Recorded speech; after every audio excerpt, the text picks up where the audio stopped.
नमस्ते दोस्तों। तो आपके स्क्रीन पर जो वीडियो चल रहा है ये आपने इससे पहले 2-3 दिन से कहीं ना कहीं किसी न्यूज़ चैनल पे ज़रूर देखा होगा।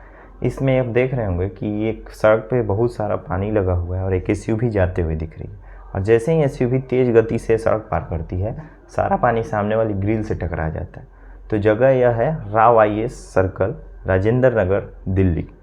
इसमें आप जो देख रहे हैं कि जैसे पानी ग्रिल से टकराता है तो नीचे जो बेसमेंट है उसमें पानी ज़रूर जाएगा। और बेसमेंट में चल रहा है एक लाइब्रेरी। और ये घटना शनिवार के दिन की। शनिवार होने के बावजूद भी लाइब्रेरी में 20 से 25 छात्र पढ़ रहे हैं। और जैसे ही पानी भरने लगता है बेसमेंट में, तो लाइब्रेरी का जो बायोमेट्रिक डोर होता है वो फेल कर जाता है। उसमें शॉर्ट सर्किट के कारण बायोमेट्रिक डोर ख़राब हो जाता है। अब इसमें बहुत सारे छात्र फंसे रह जाते हैं और देखते ही देखते जब तक कोई कुछ समझ पाता है, लगभग 7 से 8 फीट तक पानी भर जाता है। इसके बाद जल्दी से दिल्ली पुलिस को फ़ोन किया जाता है। उसके बाद NDRF की टीम भी पहुंचती है। फिर MCD वाले भी आ जाते हैं। रात 1 बजे तक चले रेस्क्यू के बाद पता चलता है कि इस घटना में 3 छात्रों की मौत हो गई है, जिसमें एक यूपी के अंबेडकर नगर की रहने वाली श्रेया यादव हैं और वहीं सिकंदराबाद की तान्या सोनी और केरल के डार्विन। इस हादसे में उनकी जान चली गई। और जैसा कि भारत के हर शहरों का यही हाल है, जैसे ही अथॉरिटीज़ को पता चलता है कि किसी की मौत हो गई है, अथॉरिटीज़ एकदम अपनी कुंभकर्ण वाली नींद से जाग जाती हैं। और इसी तरह से यहाँ भी हुआ। मतलब क्या कि हमारे अथॉरिटीज़ को जगाने के लिए 2-3 लोगों की बलि देनी ज़रूरी है। ऐसा ही हर जगह पे है। अब इसके बाद अथॉरिटीज़ ने राव IAS के जो MD हैं उनको जुडिशियल कस्टडी में भेज दिया। और धड़ाधड़ दिल्ली में अभी आप सुन रहे होंगे कि सारे जगह पे कोचिंगों को सील किया जा रहा है। जो भी कोचिंग्स बेसमेंट में चल रहे हैं उनको सील किया जा रहा है।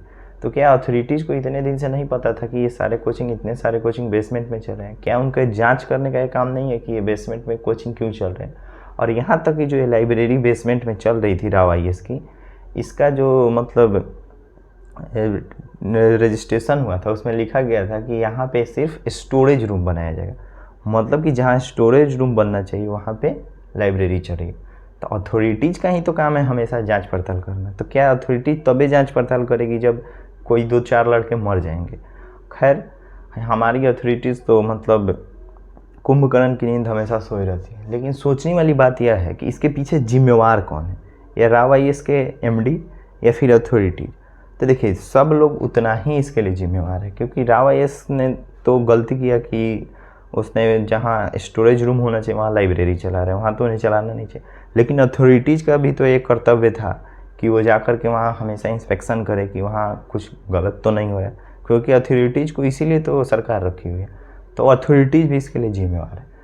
और एक और बात है कि जो भी लड़के IAS की या PCS की दिल्ली में तैयारी कर रहे हैं, राजेंद्र नगर, मुखर्जी नगर में, वो सब जानते हैं कि वहाँ के हालात क्या हैं, वहाँ किस तरह से क्लासेस चल रही हैं, वहाँ के जो रूम मालिक हैं वो कहाँ किस टाइप से रूम दे रहे हैं।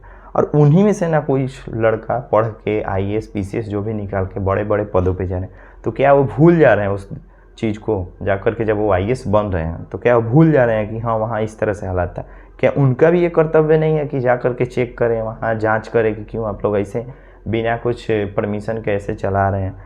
दिल्ली में तो ऐसे हालात हो गए हैं कि बहुत सारे लड़कों का बयान आ रहा है कि उनके रूम मालिक ने वार्ड पार्षद और वार्ड काउंसलर को बोला था कि जो नाले हैं, जिस नाले के कारण ये पानी जमाव हो रहा है, उसकी उड़ाही कराने के लिए जो बारिश आने वाला था, इससे पहले वार्ड पार्षद को बहुत सारे लोगों ने चिट्ठी लिखी थी। लेकिन वार्ड पार्षद भी इस पे आराम से पैसे खा रहे हैं। सब जगह पे मतलब कि करप्शन का बोलबाला है। और पहले आम आदमी पार्टी जब MCD में नहीं थी तो कहती थी हमारे हाथ में तो कुछ है ही नहीं, हम MCD में तो है ही नहीं। अब आम आदमी MCD में आ गई है तो अब उसका कोई बयान ही नहीं आ रहा है। इसके बाद धड़ाधड़ देखिए कि हर जगह दिल्ली में भी जो बेसमेंट में कोचिंग इंस्टीट्यूट्स चल रहे हैं उनमें छापे मारे जा रहे हैं। इसमें सबसे बड़ा नाम आया दृष्टि IAS का, क्योंकि जो विकास सर हैं दृष्टि IAS के, वो खुद इथिक्स पढ़ाते हैं। तो फिर उन्होंने, जो आदमी इथिक्स पे इतना बड़ा बड़ा बात बोल रहा है, उसका इथिक्स ज्ञान कहाँ गया कि वो खुद बेसमेंट में ऐसे जगह कोचिंग इंस्टीट्यूट चला रहा है जहाँ पे बच्चों के जान का इतना बड़ा खतरा है। खैर, इसके बाद हर जगह पे छापे की खबर आ रही। कल यहाँ खबर आ रही है कि पटना में भी KGS, जो खान GS रिसर्च सेंटर है, वहाँ पे भी SDM ने छापा मारा है और उसे भी सील कर दिया गया। अभी तक तो यही खबर पता चल गया। लेकिन क्या आपको नहीं पता है कि इतने सारे यूट्यूब पे रील्स आते हैं, इतने सारे यूट्यूब पे वीडियोज आते हैं जिसमें पता चलता है कि खान जी से अभी जो भी पटना में कोचिंग सेंटर्स हैं वहाँ पे बच्चे सीढ़ियों पे बैठ के पढ़ रहे हैं, नीचे बोरा बिछा के पढ़ रहे हैं। तो क्या इतने दिन से अथॉरिटीज़ सो रही थी? एक बैग से उनको जैसे ही पता चला कि 3 बच्चे मर गए, उनको धक्का लगा और एकदम से सारा लोग जाग गया। मतलब क्या है कि यहाँ पे जब कुछ बड़ा होता है तो अथॉरिटीज़ जागती हैं और फिर क्या होता है, फिर अपने कुंभकर्ण की नींद सो जाती हैं। अभी हम जब तक वीडियो बना रहे हैं तब तक पता चला कि दिल्ली में करीब 35 इंस्टीट्यूट जो बेसमेंट में चल रहे हैं।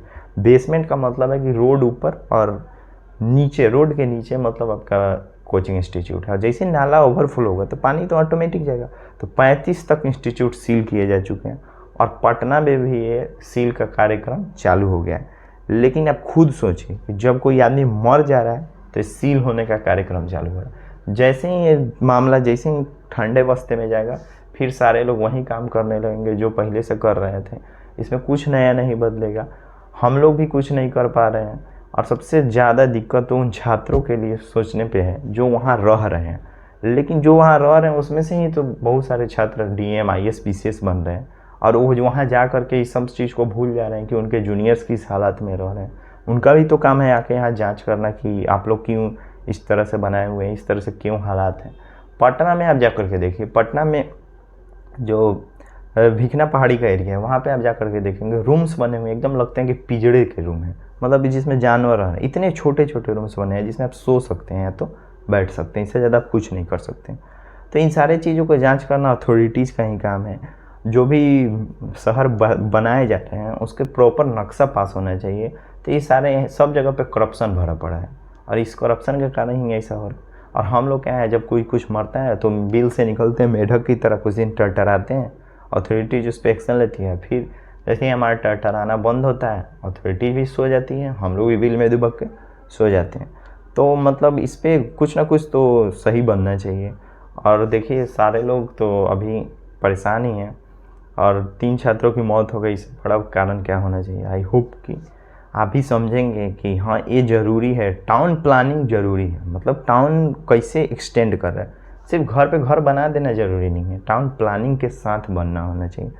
ऐसे जगह जगह है जहाँ 2 फीट का रास्ता है, ऐसे कोचिंग इंस्टीट्यूट है जहाँ एक साइड से सीढ़ी पे चढ़िए और उतरने के लिए अगर कुछ मतलब प्रत्याशित घटना हो जाती है तो मतलब सारे बच्चे एस्केप नहीं कर पाएंगे, उस कोचिंग से निकल नहीं पाएंगे। ऐसी परिस्थिति है, सीढ़ियाँ इतनी पतली है जिस पर एक आदमी जा सकता है तो दूसरा आदमी ऊपर से उतर नहीं सकता। तो हमें ज़रूरी है कि इस पे ध्यान दें, अथॉरिटीज़ को भी ज़रूरी है। आई होप वीडियो आपको अच्छा लगा होगा, हम इस पे ज़रूर अथॉरिटीज़ भी एक्शन लेंगे। फिर मिलते हैं नेक्स्ट वीडियो में।